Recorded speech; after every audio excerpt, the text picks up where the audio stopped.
ओम नमो भगवते वासुदेवाय। भागवत पुराण तृतीय स्कंध 23वां अध्याय। कर्दम और देवहूति का विहार।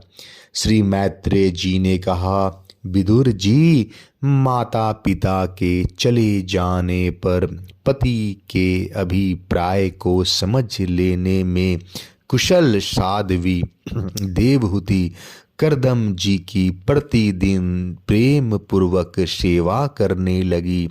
ठीक उसी तरह जैसे श्री पार्वती जी भगवान शंकर की सेवा करती हैं। उसने काम, वासना, दंभ, द्वेष, लोभ, पाप और मद का त्याग कर बड़ी सावधानी और लगन के साथ सेवा में तत्पर रहकर विश्वास, पवित्रता, गौरव, संयम, शुश्रूषा, प्रेम और मधुर भाषणादि गुणों से अपने परम तेजस्वी पति देव को संतुष्ट कर लिया। देवहूति समझती थी कि मेरे पति देव दैव से बढ़कर हैं, इसलिए वह उनसे बड़ी बड़ी आशाएं रखकर उनकी सेवा में लगी रहती थी। इस प्रकार बहुत दिनों तक अपना अनुवर्तन करने वाली उस मनुपुत्री को व्रतादि का पालन करने से दुर्बल हुए देख देवार्षि श्रेष्ठ कर्दम का दयावश कुछ खेद हुआ और उन्होंने उससे प्रेम गदगद वाणी में कहा। कर्दम जी बोले, मनुनंदिनी, तुमने मेरा बड़ा आदर किया है। मैं तुम्हारी उत्तम सेवा और परम भक्ति से बहुत संतुष्ट हूँ। सभी देहधारियों को अपना शरीर बहुत प्रिय एवं आदर की वस्तु होता है, किंतु तुमने मेरी सेवा के आगे उनके छिन्न होने का भी कोई परवाह नहीं की। अतः आपने धर्म का पालन करते रहने से मुझे तप, समाधि, उपासना और योग के द्वारा जो भय और शोक से रहित भगवत प्रसाद स्वरूप विभूतियाँ प्राप्त हुई है, उन पर मेरी सेवा के प्रभाव से अब तुम्हारा भी अधिकार हो गया। मैं तुम्हें दिव्य दृष्टि प्रदान करता हूँ, उसके द्वारा तुम उन्हें देखो।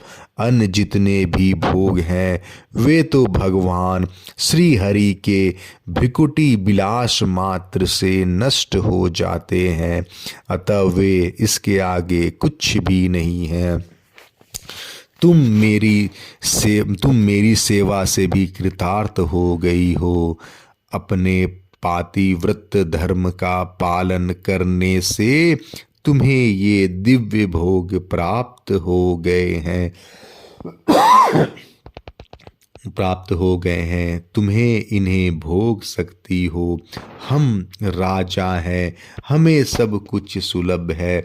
इस प्रकार जो अभिमान आदि विकार हैं, उनके रहते हुए मनुष्यों को इन दिव्य भोगों की प्राप्ति होनी कठिन है।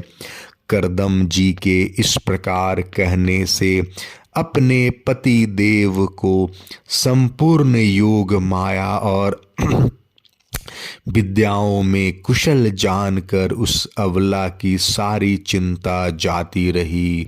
उसका मुख किंचित संकोच भरी चितवन और मधुर मुस्कान से खिल उठा और वह विनय एवं प्रेम से गदगद वाणी में इस प्रकार कहने लगी।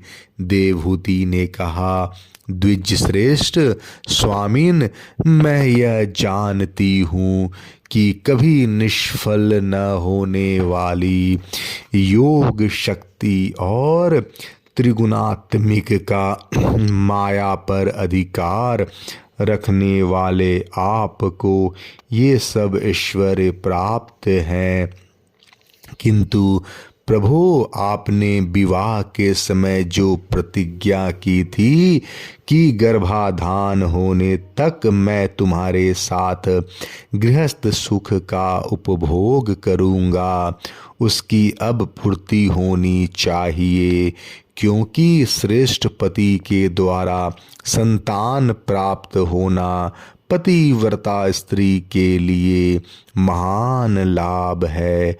हम दोनों के समागम के लिए शास्त्र के अनुसार जो कर्तव्य हो उसका आप उपदेश दीजिए और उबटन, गंध, भोजन आदि उपयोगी सामग्रियां भी जुटा दीजिए, जिससे मिलन की इच्छा से अत्यंत दीन दुर्बल हुआ मेरा यह शरीर आपके अंग संग के योग्य हो जाए, क्योंकि आपकी ही बढ़ाई हुई काम वेदना से मैं पीड़ित हो रही हूँ। स्वामीन, इस कार्य के लिए एक उपयुक्त भवन तैयार हो जाए, इसका भी विचार कीजिए। मैत्रेय जी कहते हैं, विदुर जी, कर्दम मुनि ने अपनी प्रिया की इच्छा पूर्ण करने के लिए उसी समय योग में स्थित होकर एक विमान रचा, जो इच्छानुसार सर्वत्र जा सकता था। यह विमान सब प्रकार की इच्छित भोग सुख प्रदान करने वाला, अत्यंत सुंदर, सब प्रकार के रत्नों से युक्त, सब संपत्तियों की उत्तरोत्तर वृद्धि से संपन्न तथा मणिमय खंभों से सुशोभित था। वह सभी ऋतुओं में सुखदायक था तथा उसमें जहाँ तहाँ सब प्रकार की दिव्य सामग्रियाँ रखी हुई थी तथा उसे चित्र विचित्र रेशमी झंडियों और पताकाओं से खूब सजाया गया था, जिन पर ब्राह्मण गण मधुर गुंजार कर रहे थे। ऐसे रंग बिरंगे पुष्पों की मालाओं से तथा अनेक प्रकार के सूती और रेशमी वस्त्रों से वह अत्यंत शोभायमान हो रहा था। एक के ऊपर एक बनाए हुए कमरों से अलग अलग रखी हुई शैया, पलंग, पंखे और आसनों के कारण वह बड़ा सुंदर जान पड़ता था। जहाँ तहाँ दीवारों में की हुई शिल्प रचनाओं से उसकी अपूर्व शोभा हो रही थी। उसमें पन्ने का फर्श था और बैठने के लिए मूंगे की वेदियां बनाई गई थी। मूंगे का ही देहलियां थी। उसके द्वारों में हीरे के किवाड़ थे तथा इंद्रनील मणि के शिखरों पर सोने के कलश रखे हुए थे। उसकी हीरे की दीवारों में बढ़िया लाल जड़े हुए थे, जो ऐसे जान पड़ते थे मानो विमान की आंखें हो, तथा उसे रंग बिरंगे चंदोवे और बहुमूल्य सुनहरी बंधनवारों से सजाया गया था। उस विमान में जहाँ तहाँ कृत्रिम हंस और कबूतर आदि पक्षी बनाए गए थे, जो बिल्कुल सजीव से मालूम पड़ते थे। उन्हें अपना सजातीय समझकर बहुत से हंस और कबूतर उनके पास बैठ बैठ कर अपनी बोली बोलते थे। उसमें सुविधानुसार क्रीड़ास्थली, शयन गृह, बैठक, आंगन और चौक आदि बनाए गए थे, जिनके कारण वह विमान स्वयं कर्दम जी को भी विस्मित सा कर रहा था। ऐसे सुंदर घर को भी जब देवहूति ने प्रसन्न चित्त से नहीं देखा तो सबके आंतरिक भाव को परख लेने वाले करदम जी ने स्वयं कहा, भीरू तुम इस बिंदु सरोवर में स्नान करके विमान पर चढ़ जाओ। यह विष्णु भगवान का रचा हुआ तीर्थ मनुष्यों को सभी कामनाओं की प्राप्ति कराने वाला है। कमल लोचन देवहूति ने अपने पति की बात मानकर सरस्वती के पवित्र जल से भरे हुए उस सरोवर में प्रवेश किया। उस समय वह बड़ी मैली कुचैली साड़ी पहने हुई थी। उसके सिर के बाल चिपक जाने से उनमें लटे पड़ गई थी। शरीर में मैल जम गया था और स्तन कांतिहीन हो गए थे। सरोवर में गोता लगाने पर उसने उसके भीतर एक महल में 1000 कन्याएं देखी। वे सभी किशोर अवस्था की थी और उनके शरीर से कमल की सी गंध आती थी। देवहूति को देखते ही वे सब स्त्रियां सहसा खड़ी हो गई और हाथ जोड़कर कहने लगी, हम आपकी दासियां हैं, हमें आज्ञा दीजिए, आपकी क्या सेवा करें। विदुर जी तब स्वामिनी को सम्मान देने वाली उन रमणियों ने बहुमूल्य मसालों और गंध आदि से मिश्रित जल के द्वारा मनुष्वनी देवहूति को स्नान कराया तथा उसे 2 नवीन और निर्मल वस्त्र पहनने को दिए। फिर उन्होंने ये बहुत मूल्य के बड़े सुंदर और कांतिमान आभूषण, सर्वगुण संपन्न भोजन और पीने के लिए अमृत के समान स्वादिष्ट आसव प्रस्तुत किए। अब देवहूति ने दर्पण में अपना प्रतिबिंब देखा तो उसे मालूम हुआ कि वह भांति भांति के सुगंधित फूलों के हारों से विभूषित है, स्वच्छ वस्त्र धारण किए हुए है और उसका शरीर भी निर्मल और कांतिमान हो गया है। तथा उन कन्याओं ने बड़े आदर पूर्वक उसका मांगलिक श्रृंगार किया है। उसे सिर से स्नान कराया गया।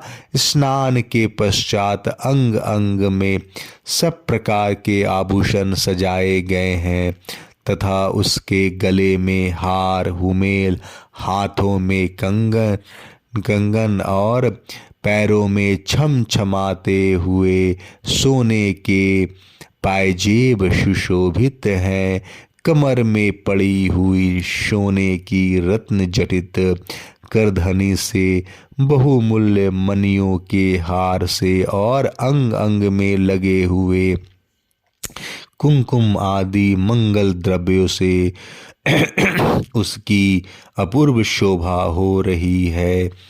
इसका मुख सुंदर दंतावली, मनोहर भौहें, कमल की कली से स्पर्धा करने वाले प्रेम कटाक्षमय सुंदर नेत्र और नीली अलकावली से बड़ा ही सुंदर जान पड़ता है। विदुर जी जब देवहूति ने अपने प्रिय पति देव का स्मरण किया तो अपने को सहेलियों के सहित वहीं पाया जहाँ प्रजापति करदम जी विराजमान थे। उस समय अपने को सहस्त्रों स्त्रियों के सहित अपने प्राणनाथ के सामने देख और इसे उनके योग का प्रभाव समझकर देवहूति को बड़ा विस्मय हुआ।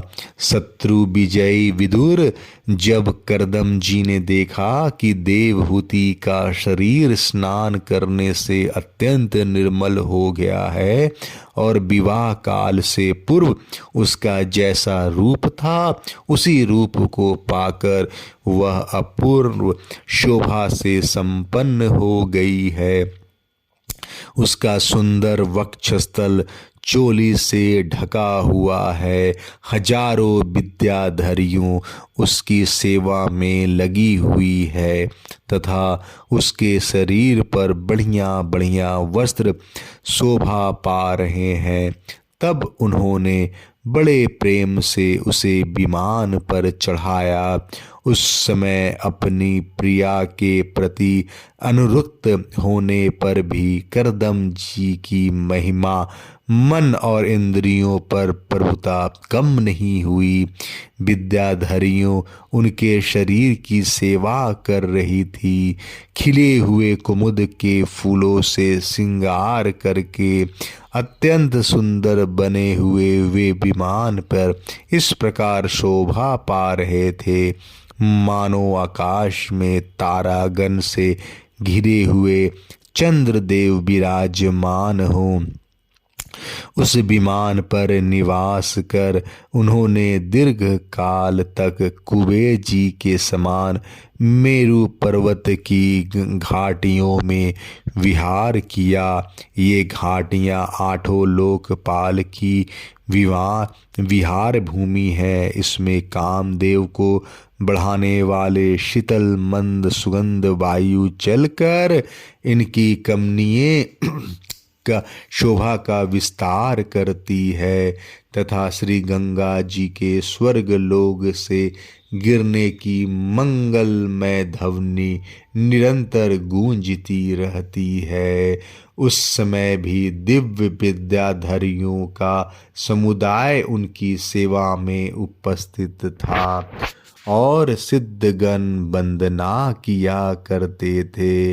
इस प्रकार प्राण प्रिया देवहूति के साथ उन्होंने वैश्रम्भक, सुरसन, नंदन, पुष्पभद्र और चैत्रत आदि अनेक देवधानों तथा मानस सरोवर में अनुराग पूर्वक विहार किया।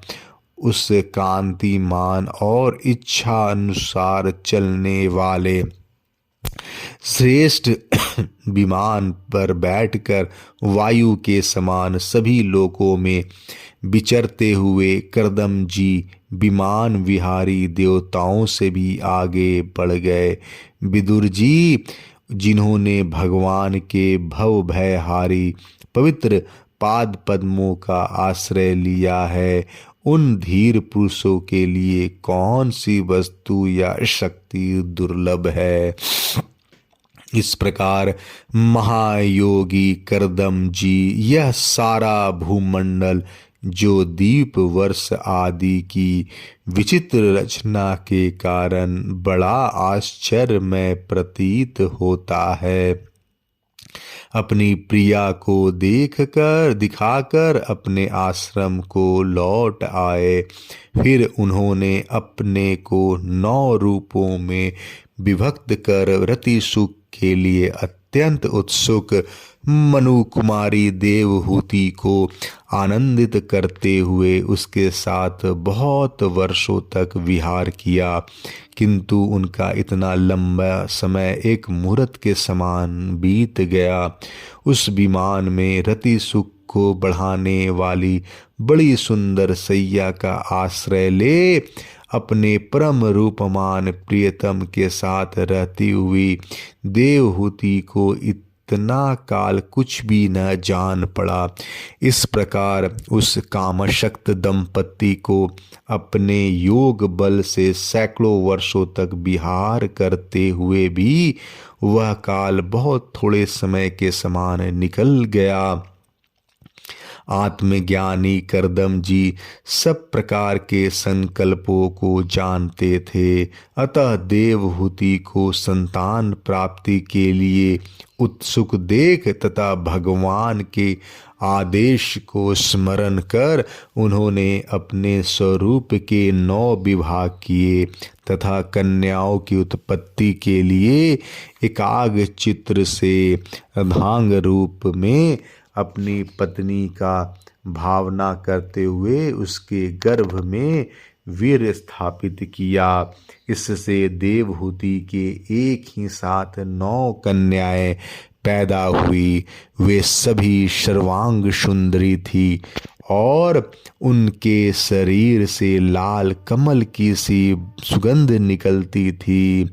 इसी समय शुद्ध स्वभाव वाली सती देवहूति ने देखा कि पूर्व प्रतिज्ञा के अनुसार उसके पति देव संन्यास आश्रम ग्रहण करके वन को जाना चाहते हैं, तो उसने अपने आंसुओं को रोक कर ऊपर से मुस्कुराते हुए व्याकुल एवं संतप्त हृदय से धीरे धीरे अति मधुर वाणी से कहा। उस समय वह सिर नीचा किए हुए अपने नखमणि मंडित चरण कमल से पृथ्वी को कुरेद रही थी। देवहूति ने कहा, भगवान, आपने जो कुछ प्रतिज्ञा की थी वह सब तो पूर्णतः निभा दी, तो भी मैं आपकी शरणागत हूँ, अतः आप मुझे अभय दान और दीजिए। ब्राह्मण, इन कन्याओं के लिए योग वर खोजने पड़ेंगे और आपके वन के चले जाने के बाद मेरे जन्म मरण रूप शोक का दूर करने के लिए भी कोई होना चाहिए। प्रभु, अब तक परमात्मा से विमुख रहकर मेरा जो समय इंद्रिय सुख भोगने में बीता है वह तो निरर्थक हो गया।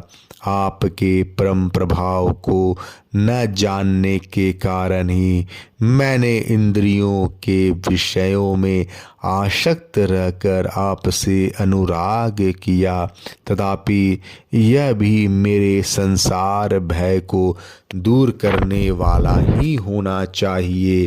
अज्ञानवश असत्य पुरुषों के साथ किया हुआ जो संग संसार बंधन का कारण होता है, वही सत्य पुरुषों के साथ किए जाने पर असंगता प्रदान करता है। संसार में जिस पुरुष के कर्मों से न तो धर्म का संपादन होता है, न वैराग्य उत्पन्न होता है और न ही भगवान की सेवा ही संपन्न होती है, वह पुरुष जीते ही मुर्दे के समान है। अवश्य ही मैं भगवान की माया से बहुत ठगी गई, जो आप जैसे मुक्तिदाता पति देव को पाकर भी मैंने संसार बंधन से छूटने की इच्छा नहीं की। 23वां अध्याय समाप्त। जय श्री कृष्णा।